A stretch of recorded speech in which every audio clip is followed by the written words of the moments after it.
From programs which will link the day will not be complete. The row around Sudanese President Omar Al Bashir's visit to the AU summit still rages on, especially on social media. The South African Litigation Centre is now contemplating bringing contempt of court proceedings.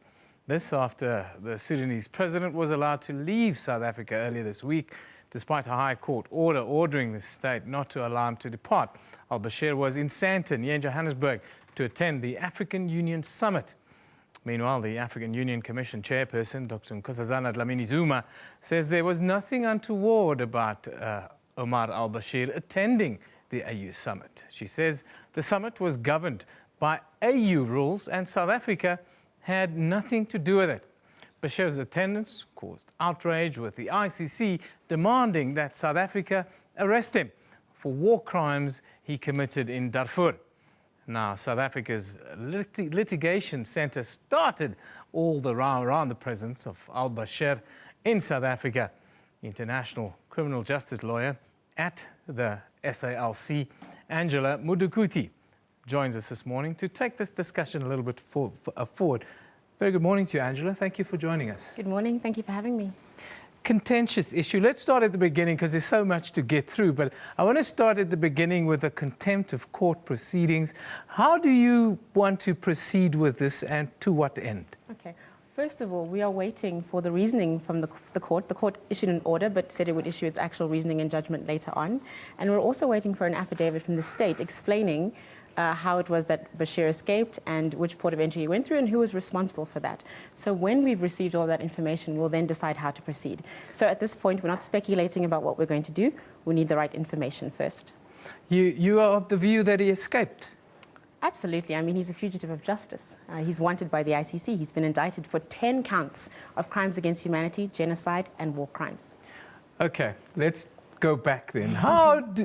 Why in the first place did you take this view and the matter to the High Court? Please just explain it to us, the sort of backstory for yourself. Absolutely. So Bashir was indicted by the ICC in 2009 and again in 2010 for genocide, war crimes and crimes against humanity committed in the Darfur region after an insurgency that started in 2003. So from that point on, he's been wanted by the ICC. South Africa is a signatory to the Rome Statute of the ICC and has domesticated the Rome Statute into domestic legislation by way of the ICC Act. And by virtue of those commitments made at the international level and at domestic law level, South Africa has obligations to arrest Bashir. What about the African Union and the kinds of immunity that goes with what happens at an event such as this? It only happens to be in South Africa, to have been held in South Africa. How do you view, let's call it the point of view of Dr. Nkosazana Dlamini-Zuma? I would have to respectfully say that that is inaccurate. The AU summit was held on South African territory, hence South Africa has jurisdiction. And I'd like to use the example of Malawi in 2012. They were scheduled to host the AU summit, and they bluntly said they would not host Al Bashir, and the summit was moved to Ethiopia. So this question of, oh, because the AU summit is in South Africa, it's AU rules, incorrect. South African land, South African jurisdiction. What about the greater good, the principle of the greater good, that we here in Africa, we are trying to create a prosperous Africa at peace with itself?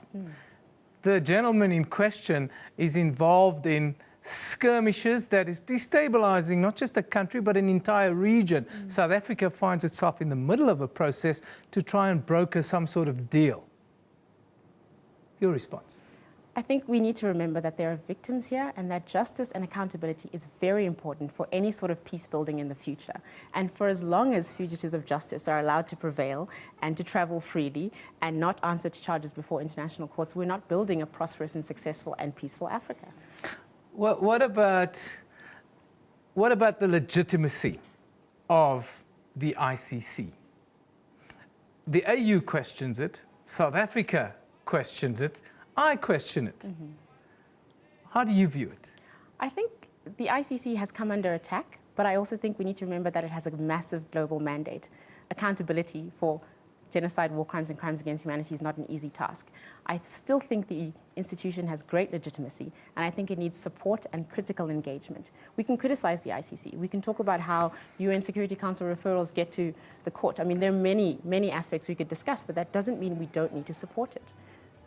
I hear exactly what you are saying, but here in Africa, we feel we've been at the effect of these kinds of, let's call it easy targets. Easy to target African leaders, isn't it? It's easy to make African leaders the scapegoat for all the ills and all the human rights abuses in the world, when the great human rights abuses around the world go unpunished and I believe unseen by the ICC. Even in this instance, the ICC parked the matter of Al Bashir and said, "Oh, we're not going to investigate it. We will rest our case on this matter so far." Only when he came to South Africa this weekend suddenly became an issue. It feels as if there is a scapegoat mentality within the ICC.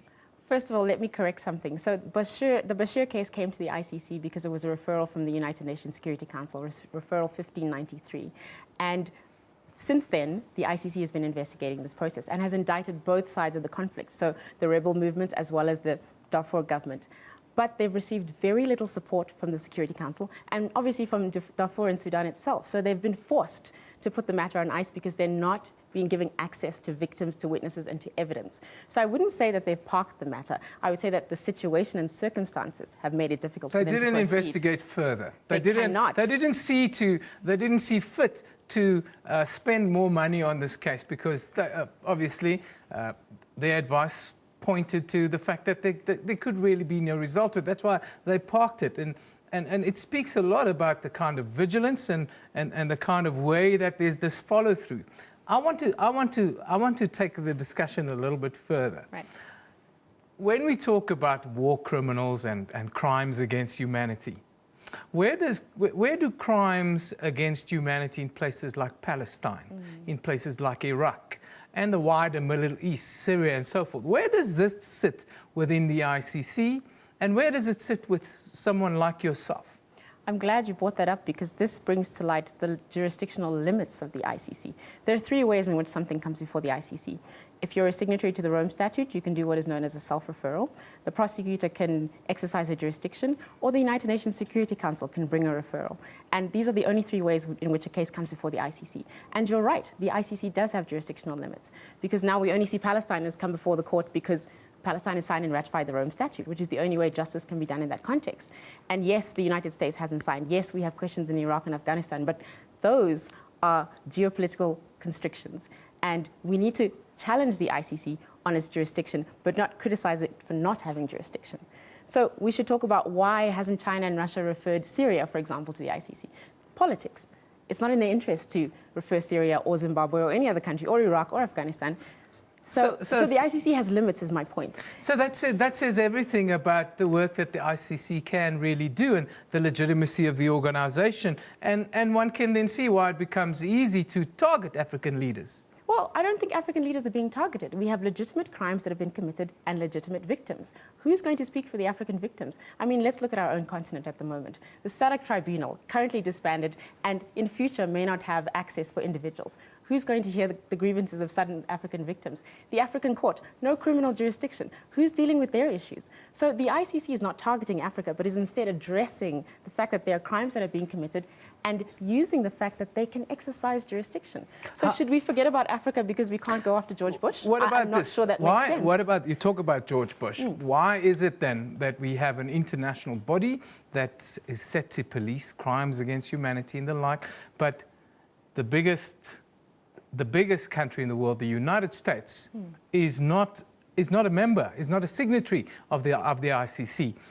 Without the US being part of this process, it certainly lacks legitimacy there as well. Or is it a law for certain countries and a different set of laws for another?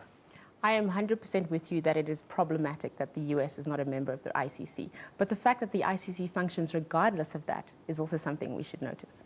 Because we have other powerful countries that are signatories to the Rome Statute, the UK, France. So I don't think just because the US is not doing something that we should all abandon the court.